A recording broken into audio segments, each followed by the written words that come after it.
एक माहिती आपल्यापर्यंत द्यायची होती की भक्ती मार्गाने चे संत विदर्भात, मराठवाड्यात, पश्चिम महाराष्ट्रात ज्यांनी काम उभं केलं, पूर्ण देशात, उत्तर प्रदेशापासून सगळ्या राज्यांमध्ये ज्यांचं काम आहे, असे संत रूपलाल महाराज यांचं स्मारक आणि त्या स्मारकाकरता राष्ट्रीय स्मारक, त्या स्मारकाकरता मिळण्यात आलेली जागा आणि त्याच्याकरता जे काही आर्थिक नियोजन आहे शासनाने करावयाचं आहे, त्याकरता माननीय संजय कुटे, घोलपसाहेब या सगळ्यांनी एक एकत्रित प्रयत्न करून देवेंजींना निवेदन दिलं।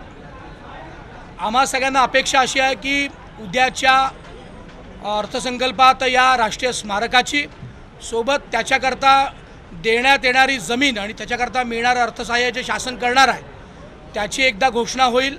माननीय देवेंजींनी आम्हाला असं आश्वासन दिलं आहे। त्याच पद्धतीने संत रूपलाल महाराज यांच्या नावाने बाराई समाजाचं एक मोठं म्हणजे आपले विड्याचे पानं आणि आयुर्वेदात वापरल्या जाणारी औषधी म्हणजे पानपिंपरी अशा तत्सम सगळ्या व्यवसायांकरता एक आर्थिक विकास मंडळ राष्ट्रीय संत परमपूजनीय रूपलाल महाराजांच्या नावाने होईल असं आश्वासनसुद्धा देवेंजींनी दिलं आहे। आम्हाला अपेक्षा आहे सरकारकडनं, माननीय देवेंजींकडनं, मुख्यमंत्री उपमुख्यमंत्र्यांकडनं आर्थिक विकास मंडळ की या बाबतीत उद्या घोषणा होईल असा आम्हाला विश्वास आहे आणि आज देवेंजींनी तसं आम्हाला आश्वासन दिलं। निधी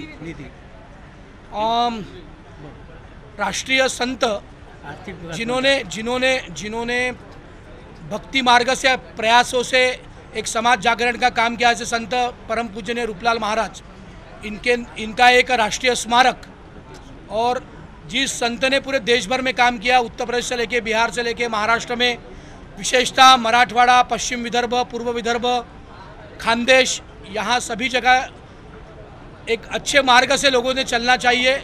इस विषय में उनका राष्ट्रीय स्मारक अमरावती जिले में होना चाहिए, ऐसा एक प्रयास अंजनगांव सुरजी में चल रहा है।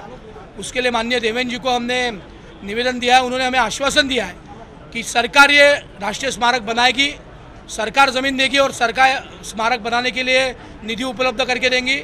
उसी के साथ संत रूपलाल महाराज इनके नाम से एक आर्थिक विकास महामंडल की भी घोषणा की जाए, ऐसी विनती हमने सरकार से की है और हमें अपेक्षा है कि वो कल के बजट सेशन में उसकी घोषणा होगी।